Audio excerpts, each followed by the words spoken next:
Welcome to Popternative, where we dive into topical discussions from the worlds of pop culture, social media, and sports. Here is your host, Peter Remoliotis, aka PD Beats. PD Beats here from Popternative, speaking to Ennis Esmer about Children Ruin Everything, which is going to be debuting on the Roku Channel May 13th. It's good to see you, man. Welcome back to the show. Thank you very much for having me. It's funny that the show starts on Friday the 13th because I think, in a way, there is a certain kind of nightmare to having children. Sometimes it can be. So it seems like it's in the title. It's in the title too, right? So it's kind of right there. Yeah, it's not called Children. Maybe mess some things up. It's ruined everything. So they really covered the bases. Is it a cool thing? Like this aired a while ago in Canada on CTV, and now it's kind of more people are going to be able to see it. Does it feel like kind of like you're like just Groundhog Day a little bit, doing press again? Like it came out, now it's coming out again. Like I feel like that's always a cool thing.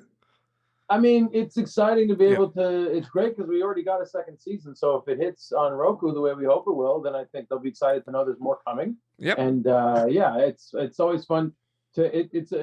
It's so different now with COVID, the way these things are working. Everything's sort of like you're on a screen for 5 minutes and then you're back to your life.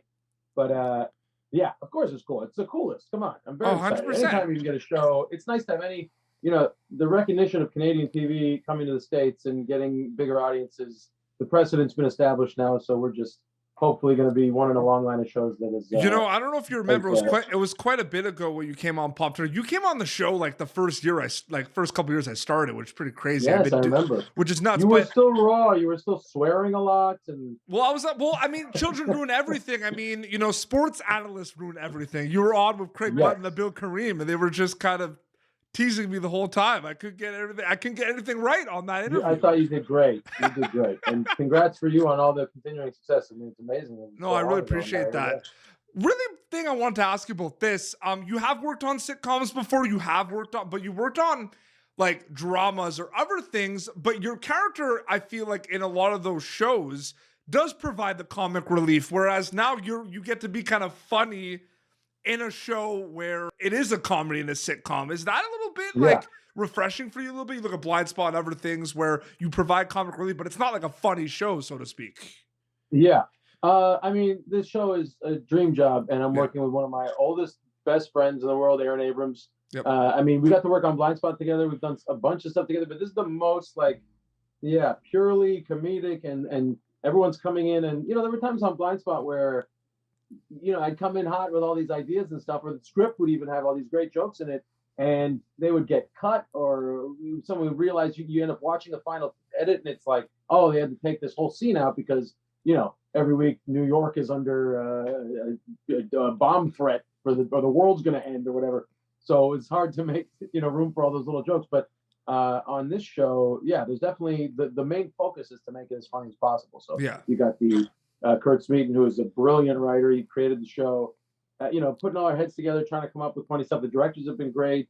Melanie Orr, Peter Huang, it's so much fun. And to do it where we know whatever's funniest works. And then if something funny happens, we do it again and try to build on that. And so it's a great environment. You're an example of one of my favorite type of actors in this, where you provide lines where you're not trying to be funny at times, but it just comes off funny. I go back to days like LA Complex and all of that. Do you know what I mean by that a little bit? It's pretty refreshing.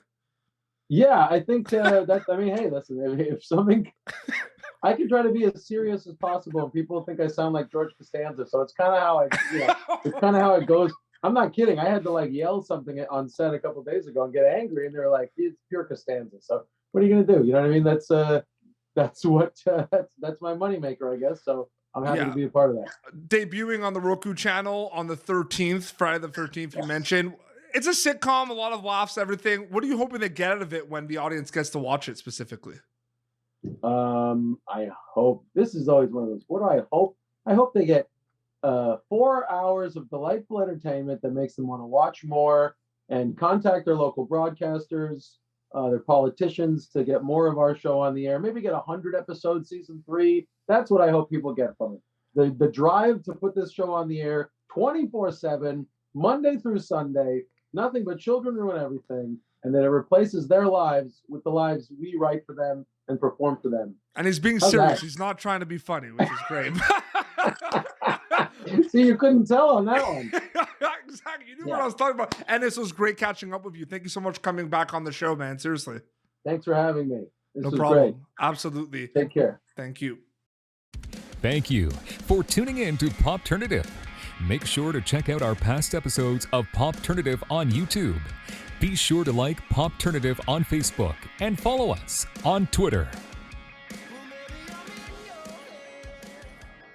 This has been an Autograph Communications production.